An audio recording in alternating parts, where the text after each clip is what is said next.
सम्मानित मुल्क के मालिकों, मैं बौद्ध भिक्षु सुमित रतन, साकेत मुक्ति आंदोलन उत्तर प्रदेश भारत। जैसा कि आप सभी लोग जानते हैं, जब से विरासत की लड़ाई भारत में शुरू हुई, पूरे देश भारत के बौद्ध अंबेडकरवादी सामाजिक लोग अपने हकों की रक्षा के लिए आगे आए और उन्होंने धरना प्रदर्शन के माध्यम से, भूख हड़ताल के माध्यम से, ज्ञापन देने के माध्यम से संघर्ष किया। हम लोग इतना ही नहीं रुके, हम लोग भारतीय संविधान का जो तीसरा स्तंभ है न्यायपालिका, उसके तहत हम लोग हाई कोर्ट गए। हाई कोर्ट में हमें डिसमिस कर दिया गया, खारिज कर दिया गया। आज की वो तिथि है, आज सुप्रीम कोर्ट में दो याचिकाएं हमारी सुनवाई पर लगी थी।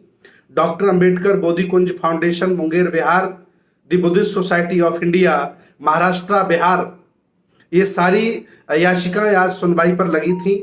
आज सुप्रीम कोर्ट में हम लोग पहुंचे और सुप्रीम कोर्ट ने हमें सुना और सुनने के बाद सभी याचिकाकर्ताओं को बहुत लताड़ा, कहा कि जब जजमेंट सुप्रीम कोर्ट कर चुका है तो उसी मसले पर आप दोबारा याचिकाएं क्यों लगा रहे हैं।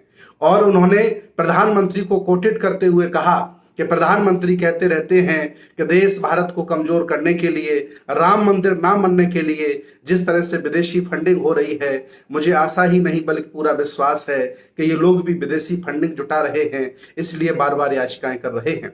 हमारे दोनों याचिकाकर्ताओं को बहुत फटकारा और बहुत उनको बुरा भला कहा।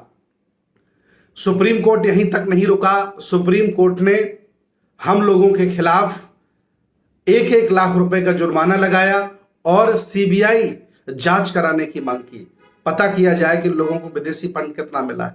विचार करिए भारत के लोगों, भारत के समतावादी, मानवतावादी, बुद्धवादी, अंबेडकरवादी विचार करिए कि भारतीय संविधान का तीसरा स्तंभ होता है न्यायपालिका, और न्यायपालिका एविडेंस नहीं देख रहा है, अवशेष नहीं देख रहा है, कार्बन रेटिंग नहीं करा रहा है, हिस्ट्री का कोई ज्ञान नहीं, उसे साहित्य नहीं पढ़ रहा है और मनमाने तरीके से हम लोगों के हकों को, हमारे अधिकारों को, हमारे मान सम्मान को कुचल रहा है।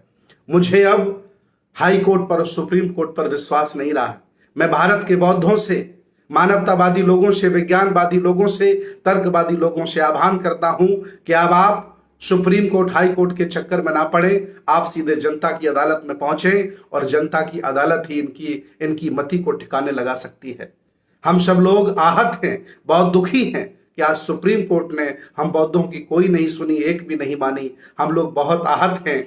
अब हम लोग निराश नहीं होंगे, हम लोग हिम्मत नहीं खोएंगे, हम लोग अपनी आशा नहीं खोएंगे। हम संविधान के दायरे में इसका विरोध करते रहेंगे।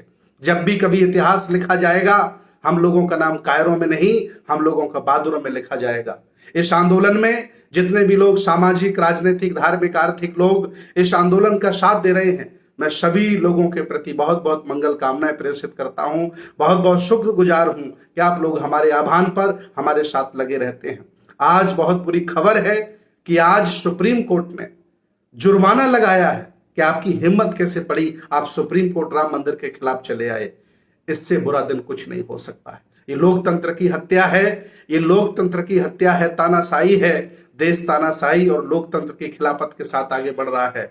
मुझे बहुत दुख है, लेकिन हम हिम्मत नहीं हारेंगे और हम अपने अधिकारों के लिए, अपनी विरासत के लिए संघर्ष करते रहेंगे और देश भारत के हक वंचित लोगों को जगाते रहेंगे। बहुत बहुत मंगल कामनाएं। नमो बुद्धाय। जय भीम, जय संविधान, जय श्रमण भारत।